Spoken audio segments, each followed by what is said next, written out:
Hello everyone and welcome to week 2 of English 1510 in your online 8-week course. We're going to be going through some brief things here. It's a pretty simple overview for the second week. I just have a few housekeeping things to cover with you guys, including last week's submissions and then what comes up this week with end grades and things like that, including students who have not yet entered anything into the platform here. I do have to make an end grade posting in the OCC Online Student Services. Students who have registered for the course but have not submitted gradable work, I have to go ahead and put an end grade in, which is non-attendance. I have a few students in here, and I also want to touch base about the issue with discussion board. There were a couple of posts that didn't show in the grade book, and my apologies for that. Something was not synced between one of the platforms on there.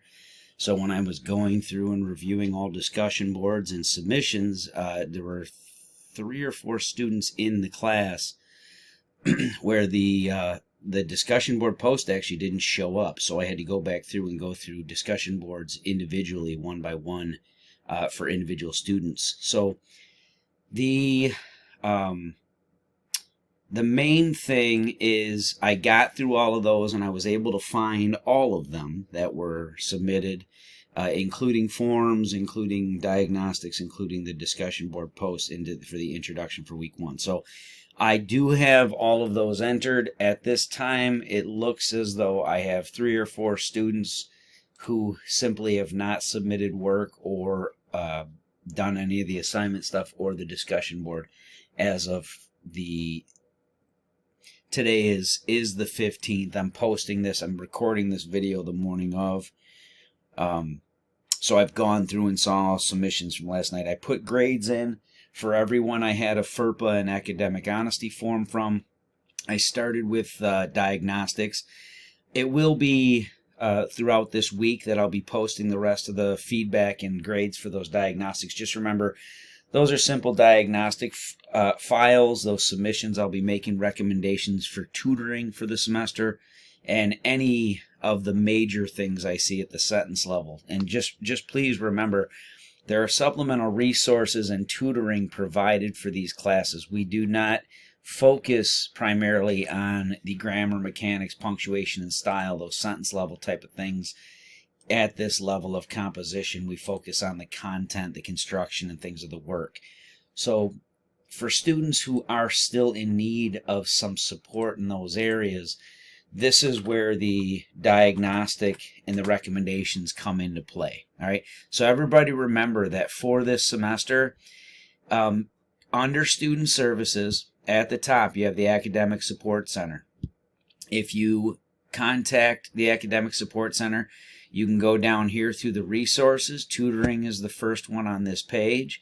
And you can find from whichever campus you're closest to. We are centrally located out of the Auburn Hills campus. So if you're from the Auburn Hills campus, you can click on here and go through the tutoring schedule. There's one listed for the summer for writing and ESL. We have 4 different tutors who are regularly available, both face-to-face, virtual, or on campus. So I don't mind you doing either one, virtual or on campus. Everyone has to do one for the semester. And remember that the one tutoring session, you do get extra credit for just having the first one. Just make sure that you let them know that they need to forward the confirmation of your tutoring session to me. You can send it to my email, or they can send it to my email, and I will have a Dropbox for the semester that you can utilize to also put confirmation forms in there. It's anything that's done in tutoring and I get a confirmation form will be additional extra credit for the semester. Okay, everyone has to do one, and everyone gets extra credit for that one. But for some students, I'm recommending more than that just because of some of the sentence level things that are problematic in your writing at this stage. If I see a number of those things, I'm recommending tutoring at a different level. And remember, if you do those and follow through, you will do yourself a world of service by having that aid in proofreading during your revision stage, during drafting. And it will also get you that little bit extra credit that might help you throughout the term. That's open to everyone. Everyone can do it as often as they want. These are just based off those recommendations. So when you see your diagnostic feedback for or the feedback on the diagnostic file, you guys will all have the opportunity to utilize that for a tutoring recommendation. And then following that, we'll have a slightly different setup for the rest of the semester and what we're working on. I have the feedback files will come back to you guys in the Dropbox. You'll see them when you go to your assignment files. It'll post there. There's the file folder that shows over on the right hand side. If I go to student here, everyone's supposed to be accustomed to the platform already in order to take an online course. But just note, you'll have your feedback file over on this side, and you'll be able to click on that and go to any feedback that I've posted for those. So as of now, I should have the FERPA form, academic honesty form, and the diagnostics all submitted. Those were all due by Sunday at 11:30 p.m. And then the next thing there was the discussion board. So everybody had to complete the class introduction portion.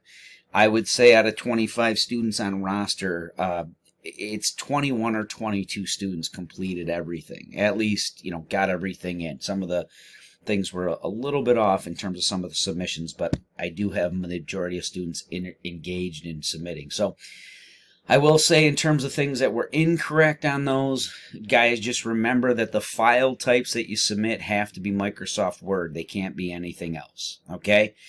The system compatibility doesn't read a lot of other file types. Remember, we have a couple of different firewalls they have to go through for not only submission but then grading. We also have the AI recognition software now that it goes through that platform as well. I want to make sure that throughout the semester we remember this. We do have detection for ChatGPT and other AI software. We have additional detection for those people who then run those through an additional software program that tries to change up the wording so it's not detectable by AI. We still have that in both. So it will show up in there's plagiarism check, there's AI check, there are a number of different things that go through on the screening here. So as of now, make sure that you're diligent about doing your own work and don't use those services. You write your own work and create your own files. If you do the things like this week's assignment with the summary outline, you should have no issue because you're already doing the base components and organizing them as they should be for the semester. All right. So the ChatGPT serves to organize the details for you and then write coherent sentences. You should, to say the least, be writing coherent sentences and then organizing your own details. If you fill this out and complete this part of the assignment this week, you're already done with the things that would be asking you or trying to do for you. So just make sure you're doing the things each week. So for week 2, the week 1, the overview video, I move them down to their week after the week ends. So last week's is here along with the opening course information with the textbook still down here. This will be closing out this end of this week, so make sure that you have that information. Week 2, you got your readings listed here for 3 editions, 2nd, 3rd, and 4th. As far as I can tell, it's been pretty consistent. Of all the students that have contacted me, they've been pretty consistent. I haven't seen anything new that wasn't usable or wasn't very close in the page numbers enough to where we could do the same thing out of the books you purchased, okay? Number of students in the class were able to get $4 or $5 editions of the book. Paid a little more for shipping, but, at the end of the day, it still was a lot less than purchasing the new book. In any event, this week, the only assignment that you'll be doing is the summary and outline. After this week, there will be a number of things due at once each week, just like the first. And they will get a little more complex. You'll see next week you're going to have the draft that you'll do along with the memoir discussion board for peer review. So make sure that you keep up on those, and then when we get into the 4th week, we'll be overlapping assignments from then to the end of the term, okay? After we get to the 4th week, the rest of the assignments and readings will open up then for weeks 5, 6, 7, and 8, all right? So make sure that you follow through on these. For this week, the Dropbox is open for the memoir summary and outline. There's an instructional video here. It refers to a prior term. Don't pay attention to that. There are no Zoom meetings or anything like that. It's just I recorded it when I had a session with the Zoom files. It goes through the instructions on here.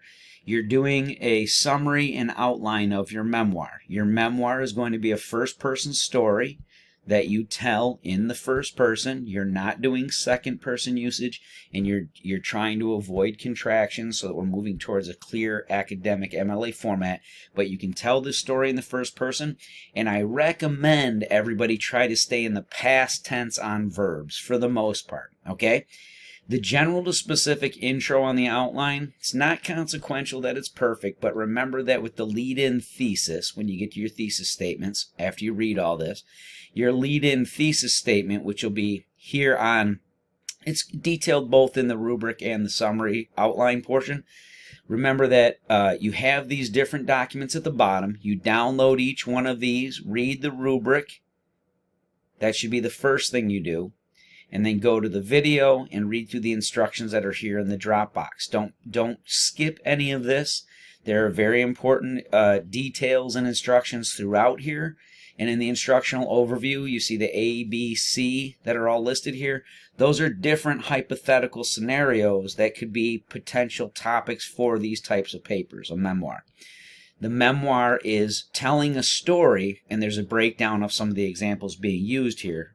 In a rhetorical or a memoir piece like this, the main thing is that you have to have a complication that must be resolved. So take a quick look here so that we have these documents, and then afterwards note that there's also a student example that's included, and that student example gives you two different versions. You'll see on the student sample essay, that's not the one we wanted.